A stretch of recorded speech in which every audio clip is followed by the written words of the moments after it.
No, hey, actually, Really? no, like 1,600 bucks. Which is 2 to 6. no. No, 16,000. No, it's like $2,000. it's two. It's like That'd be 2,000. like $2,000. That 200 was the other one. 5, 6 to 7. Hold on. No, it's a 6.3. 5.663. We'll have 600. What are you at? 6.3. Yeah. It's great. You have fixed long blacks other than that? Oh yeah, I have 4. 4 or 5 range? I have 4. Okay. Is that heavy? Is that like No, it's maybe not. 2.8? You want to see it? Expect it. No, so here. Listen, we grew up on the old school Canon 400 and 600. Boat anchors. I've seen those in museums. Yeah, exactly.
Hey Tony, who should I ask about programming? Who back there is doing? Yeah, I'll call it and that. I didn't know if one of you guys was unique back there. No.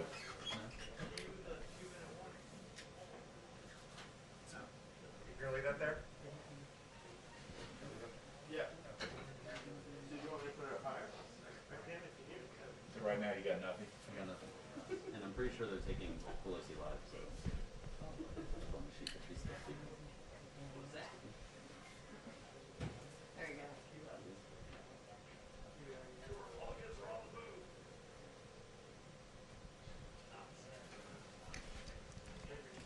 Hey, Stuart, Tony here, White House.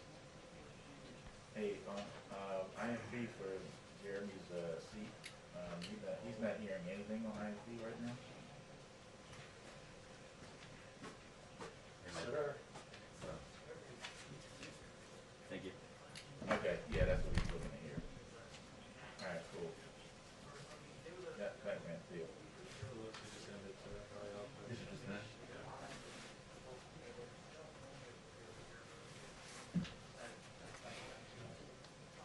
Either scared.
video?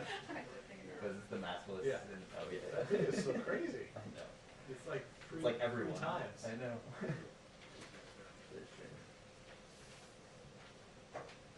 Yeah, well, I haven't seen much of the show.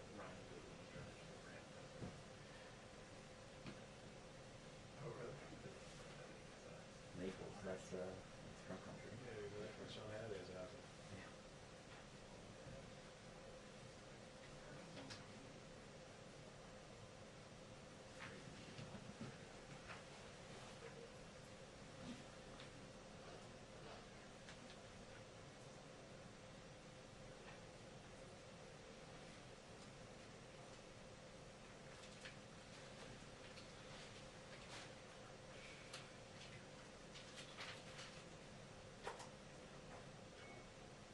Two-minute warning on the press briefing. 2-minute warning on the press briefing. Thank you.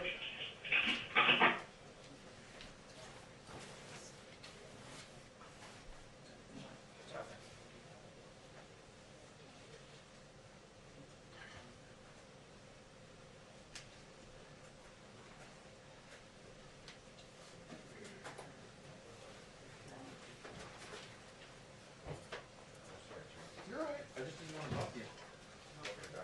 No, of course not. If anything, I want to close.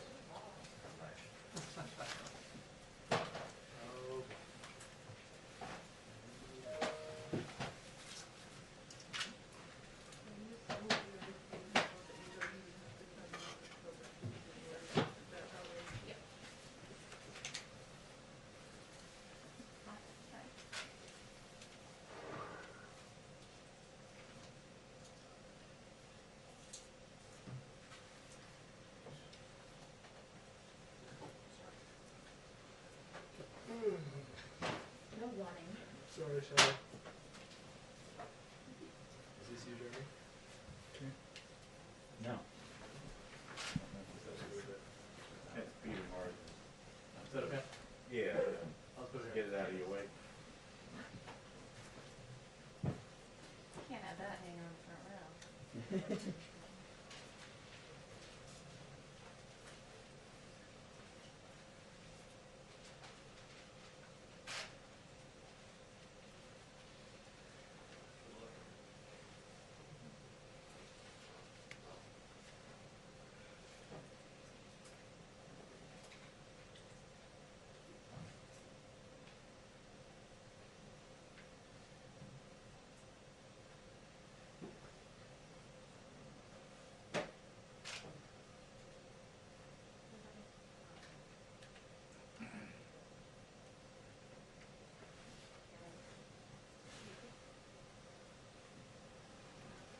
Hi, everyone.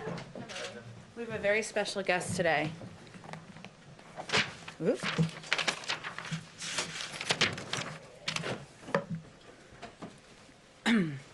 Since his inauguration, President Biden has put diplomacy at the center of United States foreign policy, grounding our international engagement in American values, rebuilding our alliances, and re-engaging with international institutions to help strengthen them. Obviously, part of his visit to the State Department is an emphasis on that. But to talk about the president's visit to the State Department today, as well as the executive actions he will sign on re-engaging the world with diplomacy, we're excited to welcome National Security Advisor Jake Sullivan to the briefing room. And he's kind enough to take a few questions. I will be the bad cop as per usual over here. Oh, my mask. Sorry about that.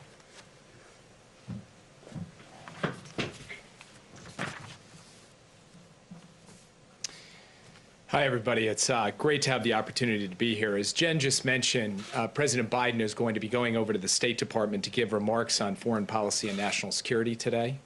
It's not an action that he's chosen the State Department as the venue for these first remarks that he will make on this subject. He wants to send a clear message that our national security strategy will lead with diplomacy. And before he actually gives his speech, he'll meet with career professionals from the State Department's Foreign Service and Civil Service, who are the tip of the diplomatic spear. This is going to be the first in a series of visits he makes to the national security workforce at the Pentagon, at the intelligence community, and across the U.S. government. His remarks are not going to be the totality of his foreign policy. They're going to be focused on his early decisions and actions, And those early moves, the core strategic thrust of them is to establish a position of strength for the United States to be able to deal with both great power competition and the transnational threats that the American people face. So establishing this position of strength involves 5 major lines of effort. 1, investments at home to shore up our country's foundations. And the American Recovery Plan in that regard is not just a matter of economic policy, it's a matter of national security strategy as well. 2, revitalizing America's alliances. The President has spoken with key allies in both Europe and Asia. Just last night, he had the opportunity to speak with both the President of the Republic of Korea and the Prime Minister of Australia. And the national security team is working now with those allies to build out an ambitious agenda.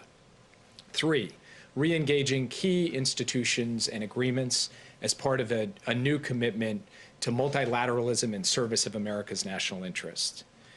We've rejoined the Paris Climate Accord, and President Biden will be hosting a Climate Leaders Summit in April. We've reversed the decision to leave the World Health Organization.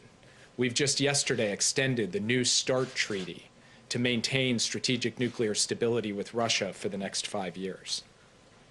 4, reasserting our values. The President, in the first 2 weeks, has reversed the Muslim ban, the ban on transgender service members serving in our military.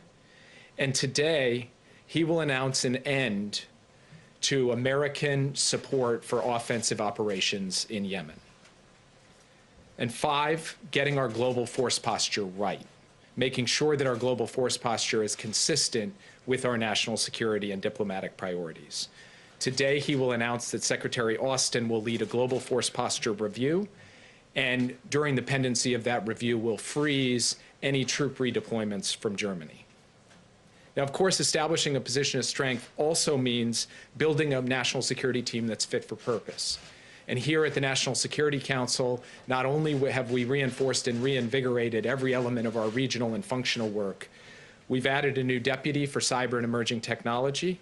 We've elevated democracy as a key part of the National Security Council's work. We've added a coordinator for the Indo-Pacific, and we've begun an intensive review of our strategies and resources towards the threat posed by domestic violent extremism. Now, our view is that once we have established this position of strength, we will be able to compete more effectively with our competitors across the board, and especially with China in every domain: economic, diplomatic, technological, security, you name it. We'll be able to counter Russia more effectively, and we'll be better equipped to address threats from climate change to pandemics to nuclear proliferation. We will also be able to more effectively pursue a foreign policy for the middle class. This is not just a tagline, it's an organizing principle for the work that we will do. So what does that mean? What is a foreign policy for the middle class? Well, it starts with how we set priorities. Everything we do in our foreign policy and national security will be measured by a basic metric. Is it going to make life better, safer, and easier for working families? So, of course, that means a different approach to trade policy. We're not about trying to make the world safe for multinational investment. We're about creating jobs and raising wages here in the United States. So our priority is not to get access for Goldman Sachs in China. Our priority is to make sure that we are dealing with China's trade abuses that are harming American jobs and American workers in the United States. So whether it's dumping or subsidies or intellectual property theft, or the countries across the world who have engaged in problematic currency practices, our priorities in the trade space will be about the American worker. But it's about much more than that. It's about thinking about national security as national competitiveness, making investments in our own industrial and innovation base so that the good-paying jobs and industries of the future are here in the United States.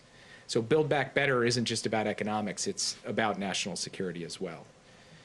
And then it's about the set of issues that working families in this country are facing every day that are challenging their lives and livelihoods: the pandemic, climate change, the threat of domestic violent extremism. And so from our perspective, putting the middle class and working people at the center of our foreign policy isn't just good from a strategic perspective, it's just good common sense and good, decent values as well. So these are some of the things you'll hear from President Biden today. And we will also have the opportunity to put out a set of executive orders that establish regular order in our national security decision-making, that revitalize our workforce, both in terms of the skills they have and to reflect the diversity, equity, and inclusion priorities of this administration, and to build up a more robust capacity for the United States to accept refugees from around the world. So let me stop there and be happy to take a few questions before turning the podium back over to Jen. Yeah. Jacob, thanks for being in the room. We appreciate it. First, I want to ask you, you speak about the president's position of strength. As it relates to Russia, what does it say about President Biden's position of strength that after his conversation with President Putin on issues like the hack, on Alexei Navalny, and others, days after it, Vladimir Putin basically ignored it and sentenced Navalny to 2.5 years in prison? Well, first of all, unlike the previous administration, we will be taking steps to hold Russia accountable for the range of malign activities that it has undertaken. That includes interfering in America's democracy. It includes the poisoning of citizens on European soil with chemical weapons. It includes the types of hacks and breaches that you just referred to, and many other things as well. We will do that at a time and in a manner of our choosing. And we believe that imposing those costs and consequences will have an effect on Russia's behavior going forward. Now, is it going to stop Vladimir Putin from doing everything we don't like? Of course not. But do we believe that we will be able to take a firmer, more effective line when it comes to Russian aggression and Russian bad behavior? Yes, we do. At the same time, I would just like to reiterate that that doesn't rule out being able to work with Russia where it's in our interest to do so. We can walk and chew gum at the same time. And the New START treaty and that extension, keeping a lid on nuclear proliferation, is in fact very much in America's national security interests. With another top-line issue, obviously, on your plate right now as it relates to Kim Jong-un and North Korea, you said that the president spoke now to the president of Korea, of course not to the head of the DPRK there. Does this White House, does President Biden have any intention to continue the diplomacy as it relates to Kim Jong-un? Will he meet with Kim Jong-un? We are conducting a review of our policy towards North Korea as we speak. President Biden told President Moon last night that that review is underway and that we will consult closely with our allies, particularly the ROK and Japan, in doing that. And I'm not going to get ahead of that review. Yeah. Thanks, Jake. Question on immigration. When the president signed his executive order directing DOJ not to contract with private federal prisons, he did not extend that to DHS and ICE, which houses many undocumented immigrants. So is that something that he plans to do? And if so, why didn't he do it in that executive order? I would refer you to DHS and to Secretary Mayorkas for that. Yeah. Mr. Sullivan, the president campaigned on issuing a presidential memorandum making LGBTQ human rights a priority in U.S. foreign policy within 1 week of his administration. Do you expect that to be rolled into the announcement today? And if so, how will that initiative compare to the initiative on the previous administration led by former Ambassador Brunel?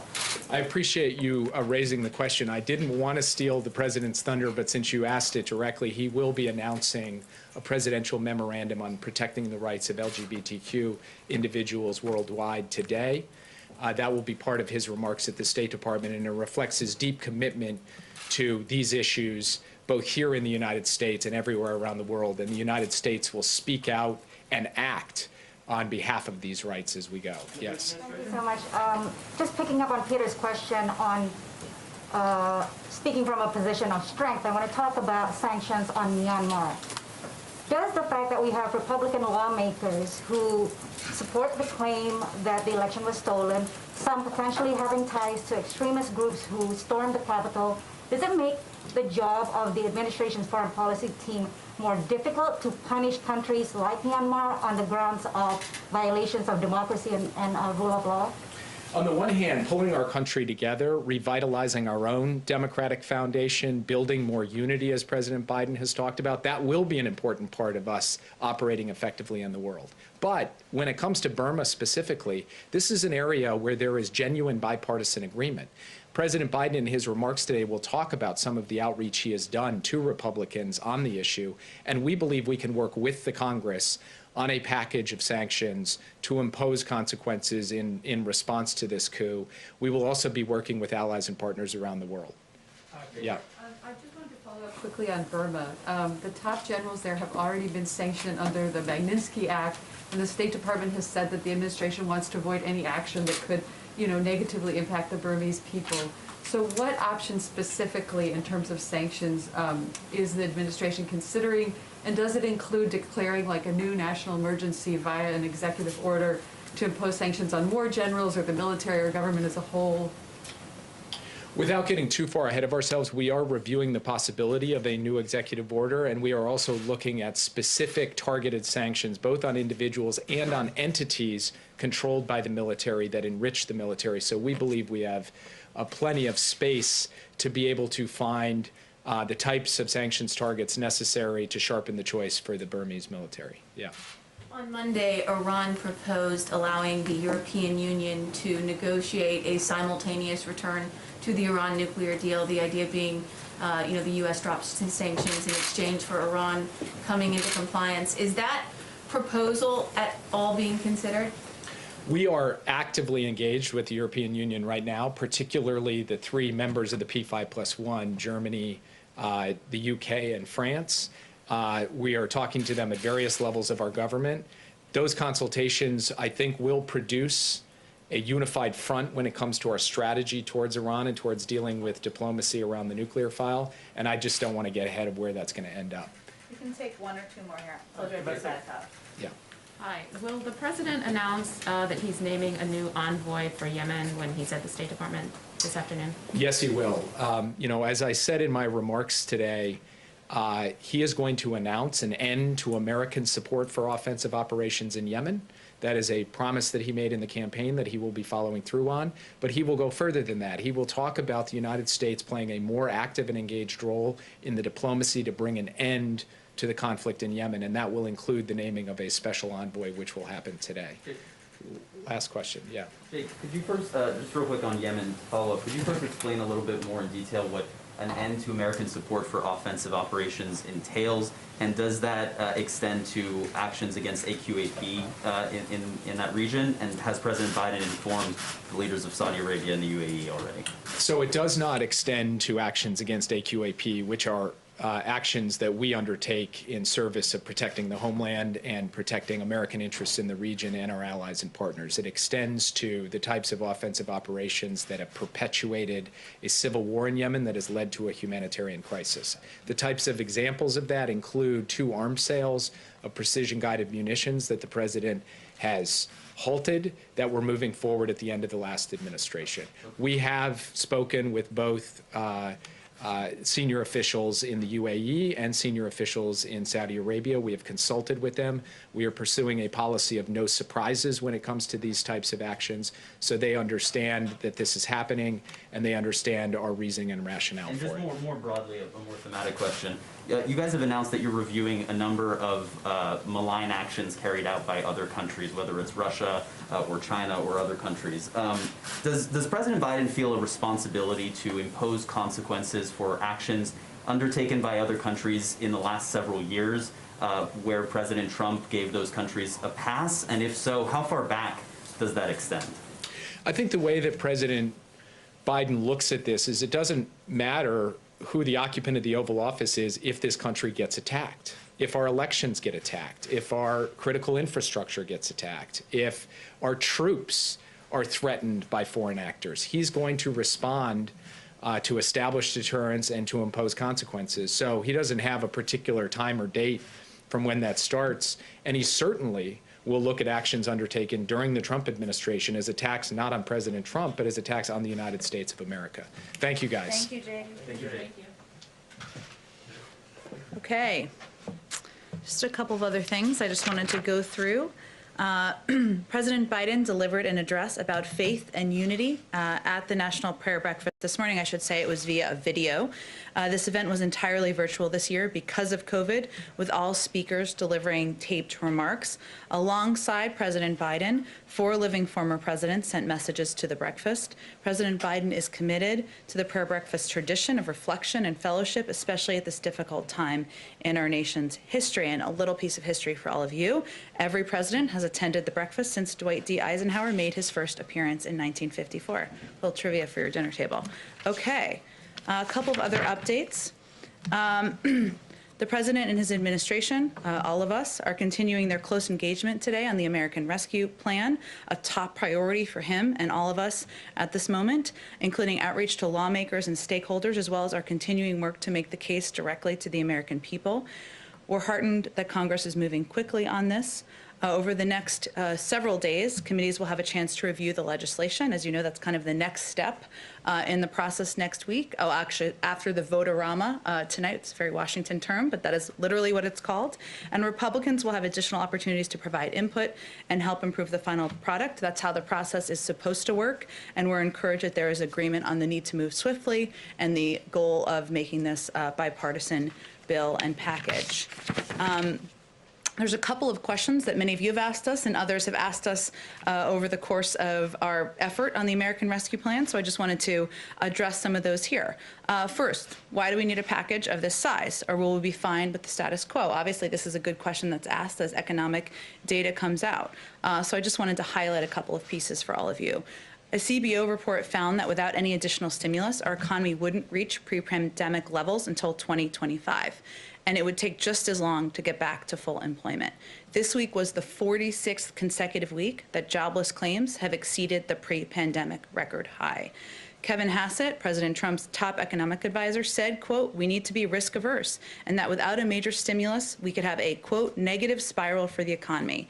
This is a grim picture, but analysis after analysis shows us that the rescue plan would make a huge difference. Moody's Analytics found it would get us to full employment a year faster. Brookings predicts it would get us back to pre-pandemic levels by the end of the year. And over 90% of economists surveyed by Reuters found it would drive substantial growth. The second question we often get, another good question, is when we will see bipartisan support for this bill. The reality is we see it every single day. A new survey from Navigator Research out this morning shows 72% of Americans support the rescue plan, including 53% of Republicans. A Quinnipiac poll yesterday found that 68% of Americans back the rescue plan.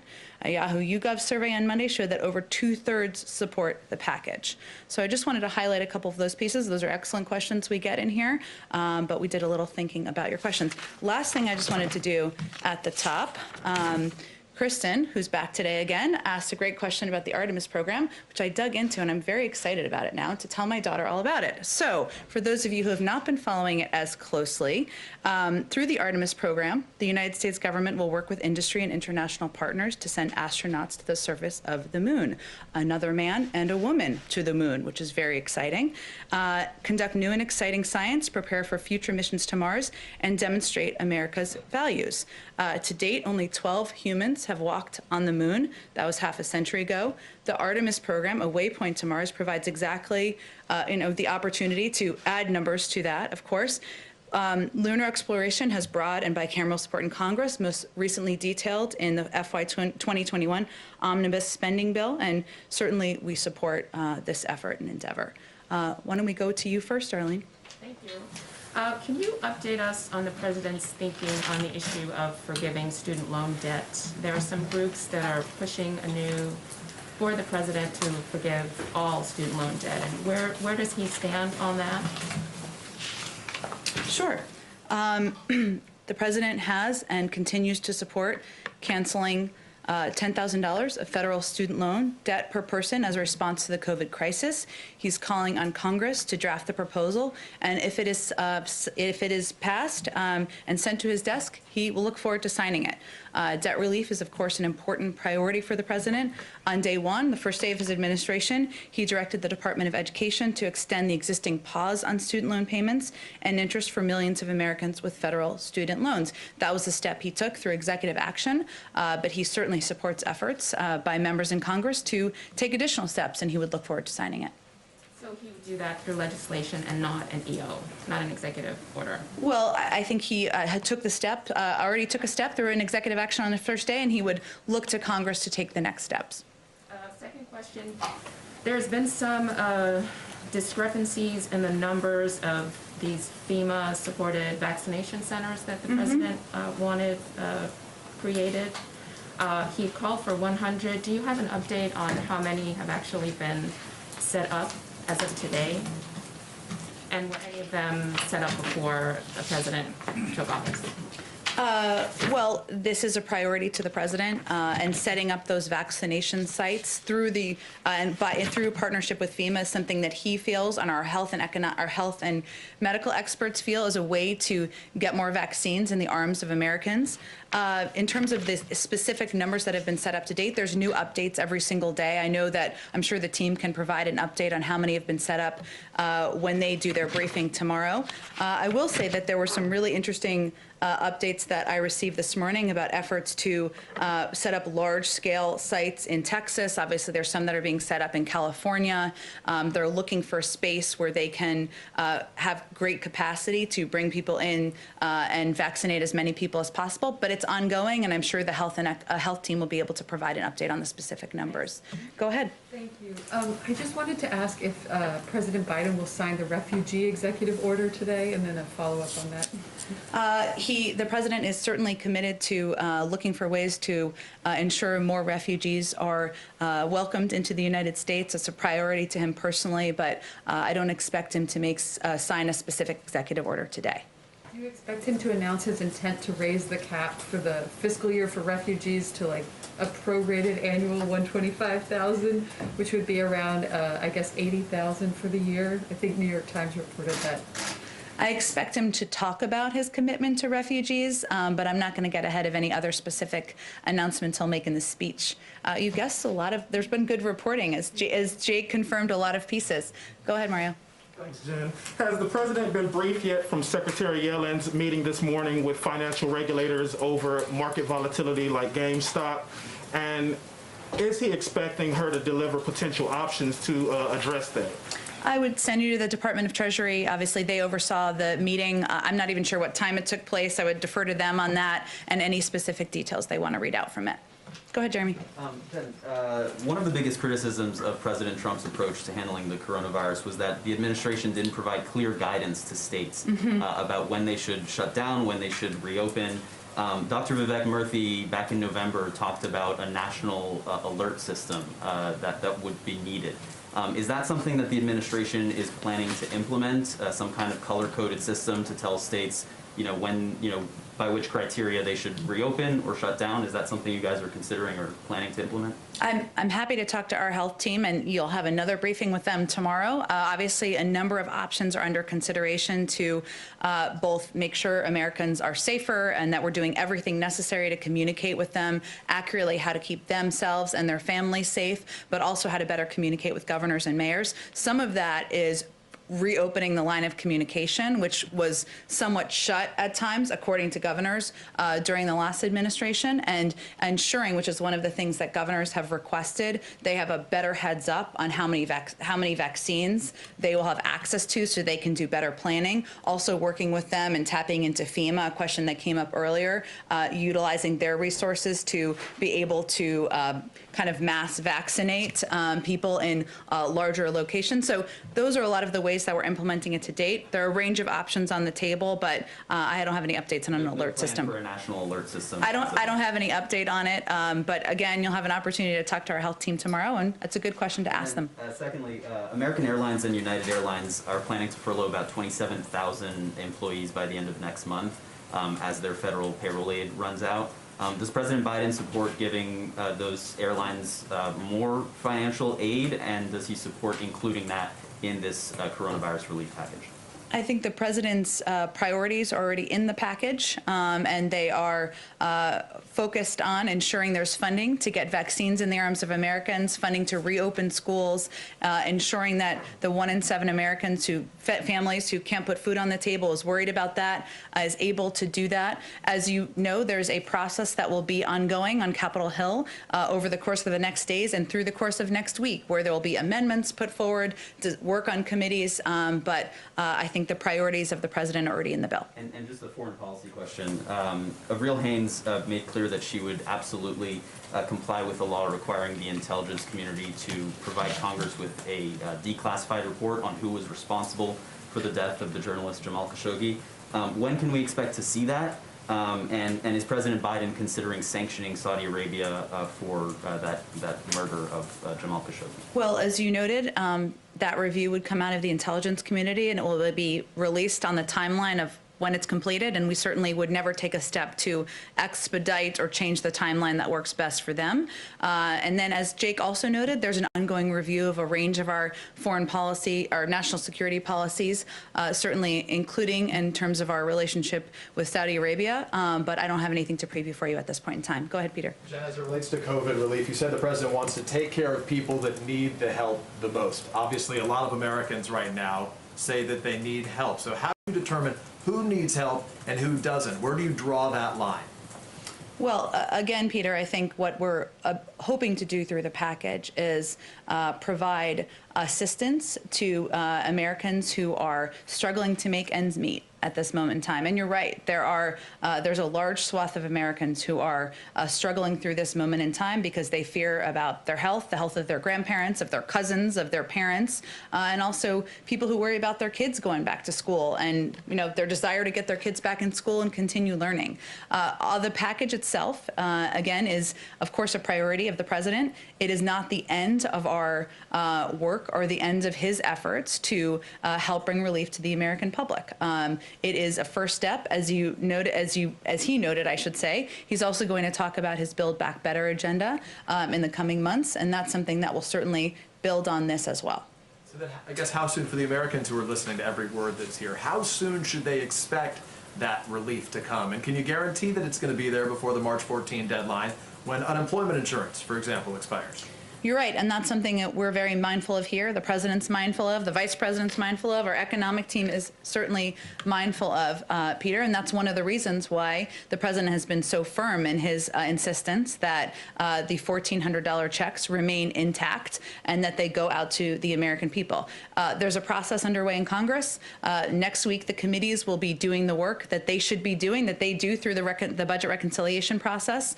We have been very clear about our own view of the urgency here, and we're hopeful that, and we're confident that Congress shares our view of that. The president talks about bipartisanship. He's met with Senate Republicans, then Senate Democrats, then spoke to House Democrats. When is he going to meet with or speak to House Republicans? He's every single day he is meeting with members of both parties, engaging with members of both parties. That work is not done, but I don't have a meeting to announce for you here today. Clear, though, has he spoken or has he met with Kevin McCarthy yet, the leader of the... I don't have any calls to read out for you. Our team remains in touch, again, with Democrats and Republicans, members of our economic team, members of our political teams. We are certainly engaged with all offices that have an interest in engaging with us. Last question, if I can. Hunter Biden has a memoir to be published in April. I guess my question is that book subject to the clearance process, to a clearance review? Well, for those of you who had not seen the news, it was announced, I believe, by Simon & Schuster this morning. I do have a statement from Joe and Jill Biden in their personal capacity as his parents. We admire our son Hunter's strength and courage to talk openly about his addiction so that others might see themselves in his journey and find hope. This is a personal book about his own personal journey, and I will leave it at that. Go ahead. Thanks, Jen. Can you give us a sense of the scope and scale of U.S. commitment to COVAX? Beyond the $4 billion that have been approved by Congress for Gavi, the Vaccine Alliance, in December, I believe, will there be additional funding for COVAX? We have reiterated our commitment to COVAX. I don't have any additional funding, though, to announce today. Okay, so can you also just comment on the administration position on the vaccine diplomacy that's being employed by China as well as India? Tell me a little bit more about what you're looking for. So what's the administration's position on countries like China and India, who's essentially using vaccine to buy influence to improve diplomatic ties with other countries? What's the administration's position on that? Well, our position is that we're focused on ensuring that the American people are vaccinated, that we are getting as many shots in the arms of Americans as possible. We rejoined the World Health Organization so that the United States can have a seat at the global table in order to play a constructive role in getting safe and effective vaccines in the arms of Americans. I'll leave it at that. Go ahead. Do you have a comment on the Burmese diplomat Mong Mong Lat, who is seeking asylum because, and I quote, "I cannot accept the illegitimate takeover of power by the military"? I'll have to talk to our national security team about that. Go ahead. Thanks, Jen. Some Republicans and some centrist Democrats have said that a minimum wage increase does not belong in a COVID relief bill. So is President Biden willing to drop the $15 minimum wage in order to get bipartisan support for that package? Well, the president feels strongly that we need to raise the minimum wage, and many economists agree with him, and looks forward to working with Congress to do it. Whether it can be done through the reconciliation process will be determined according to the House and Senate, but I'm not going to negotiate further from here. Does he believe, though, that the $15 minimum wage needs to be in this package, in this deal?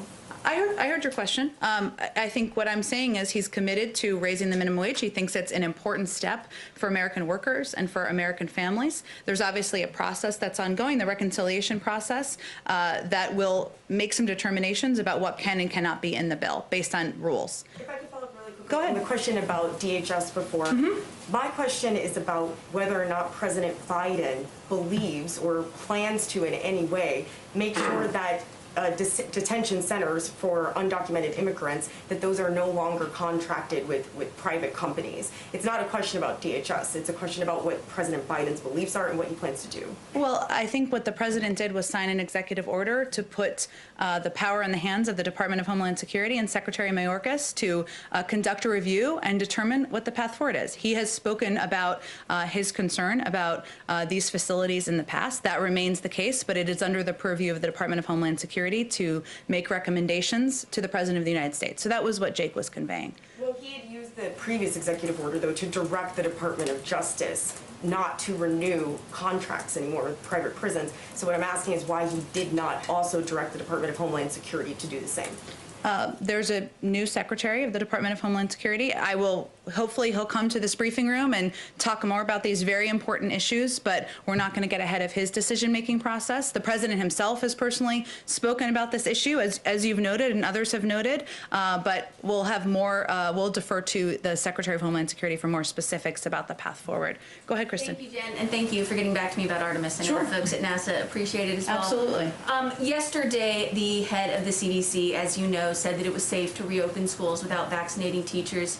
You said that the White House was still waiting for the official guidance before making a final determination. Why isn't what the director of the CDC says, why isn't that enough? Well, first, the director of the CDC also has said they haven't issued their final guidance, and we, of course, wait for that process to complete and see its way through. As she would say as well, I believe she did an interview last night where she spoke to this issue again. The president, let me be crystal clear, wants schools to open. He wants them to stay open, and he wants to do that safely. And he wants health and medical experts to be the guides for how we should do exactly that. So we're just not. Dr. Walensky spoke to this in her personal capacity. Obviously, she's the head of the CDC, but we're going to wait for the final guidance to come out so we can use that as a guide for schools around the country. And so, if this final guidance comes out and it says that it is fine for schools to reopen without vaccinating teachers, can you say now that that is what President Biden will support? Well, I'm happy. I hope you'll come back whenever the guidance comes out.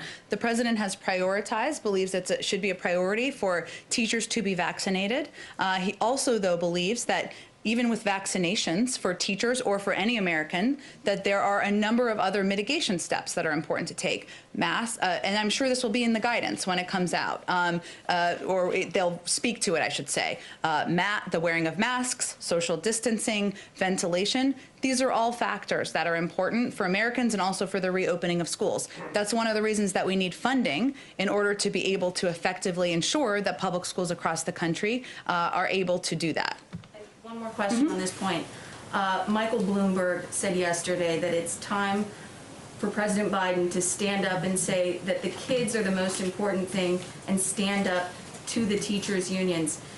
If it comes down to a binary choice, and there's no indication that the teachers' union in Chicago or San Francisco are willing to budge at this point, if it comes down to a binary choice, who would the president choose, the kids or the teachers? I think that's a little bit unfair how you pose that question, but I will say the president believes schools should be open. Teachers want schools to be open. families want schools to be open, but we want to do it safely. And I'm not sure that any parent in this country would disagree with wanting their kids to go to school in a safe environment where there's ventilation, where proper precautions are taken, whether it's masks or social distancing, and that's his priority. But there should be no confusion. The President of the United States wants schools to open. He wants them to stay open, and that is key too. He doesn't want them to be open for a month. That's disruptive for teachers, for students, for families. So he wants the proper steps to be taken so that they can reopen and stay open. Go ahead. One quick one on China. A State Department spokesman said on Wednesday that the United States was deeply disturbed by reports of systematic rape and sexual abuse against women in internment camps for ethnic Uyghurs and other Muslims in China's Xinjiang region, and that there must be serious consequences for atrocities committed there. And I wondered if you could say anything about what serious consequences are currently under consideration.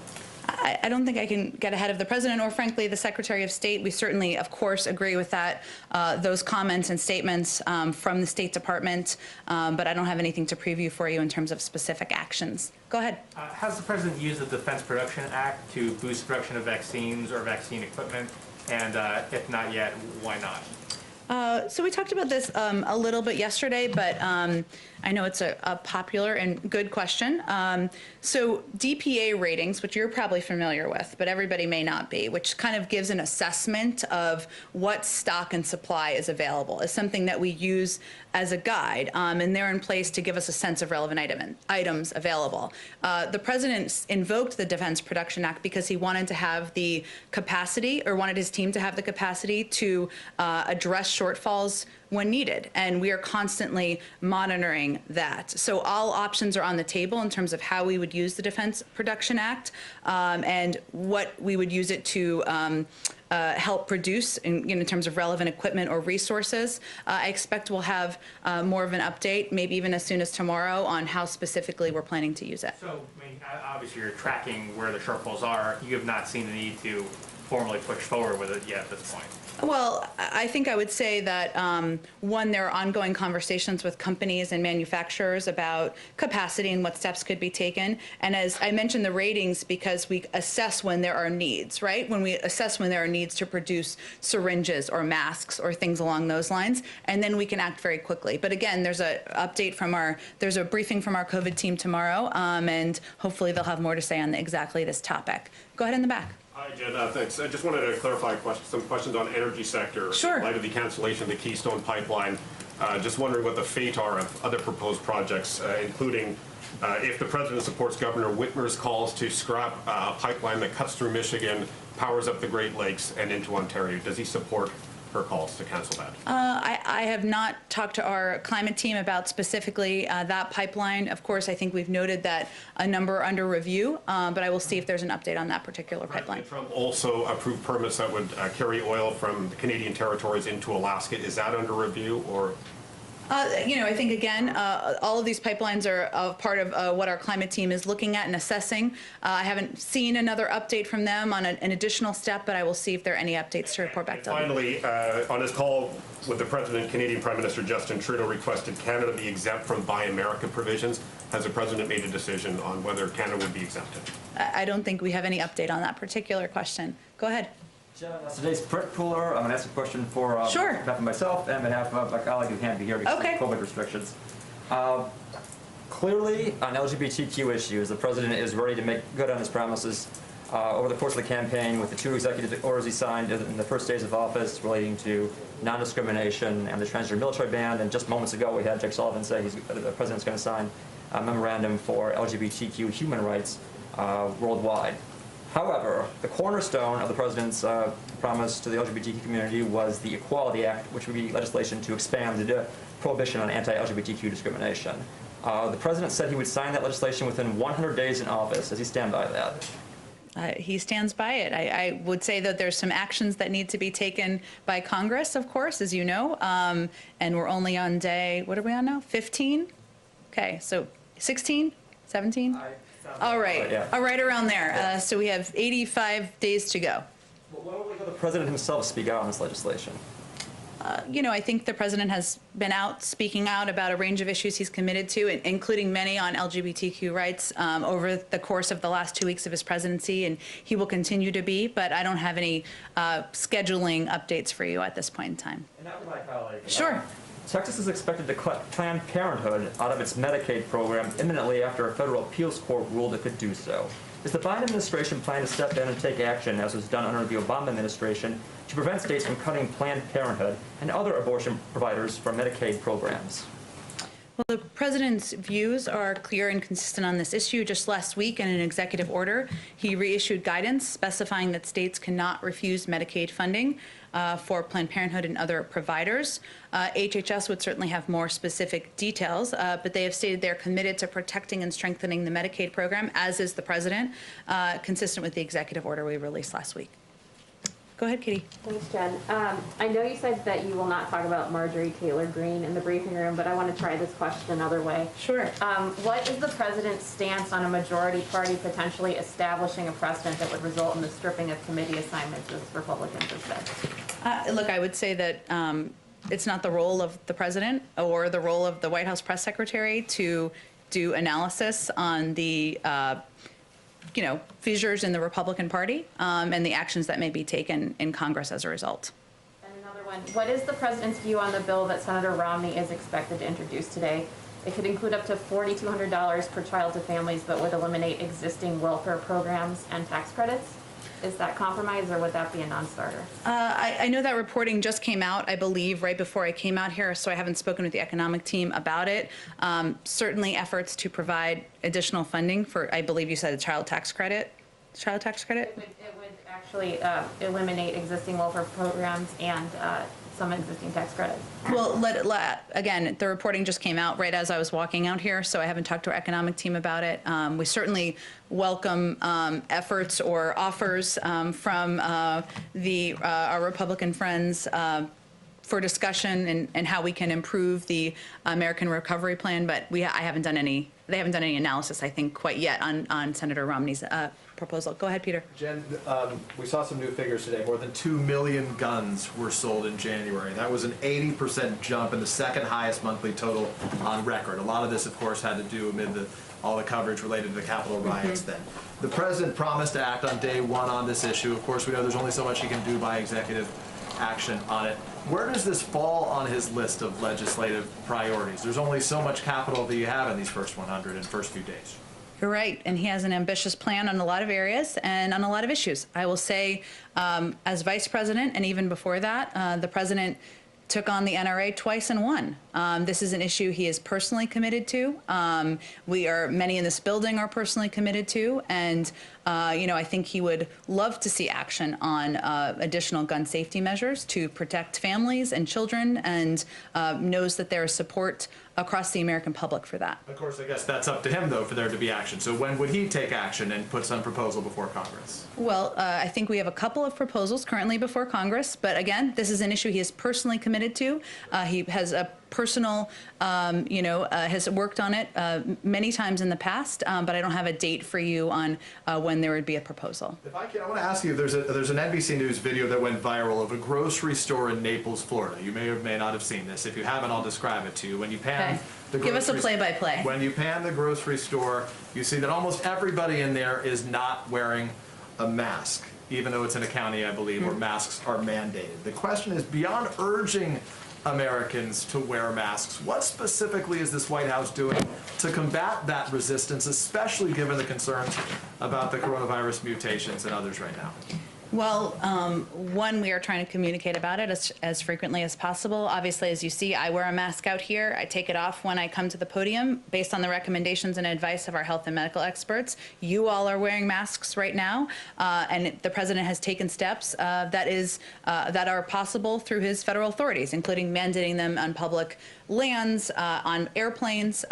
But part of what we're also trying to do is make our health and medical experts available to ensure people understand, and I'll reiterate it here, here today, it's not just a vaccine is obviously an incredible medical breakthrough, and we want every American to have one. But even after you're vaccinated, social distancing, wearing masks are going to be essential, and we'll need to continue communicating about that through health and medical experts. So what do you say to those folks? What do you say to the folks like those that we saw in this video? I believe one of the folks who owns or runs that store who said he doesn't believe that 450,000 Americans have died of coronavirus. At the end of the day, we need everybody on board to beat this virus.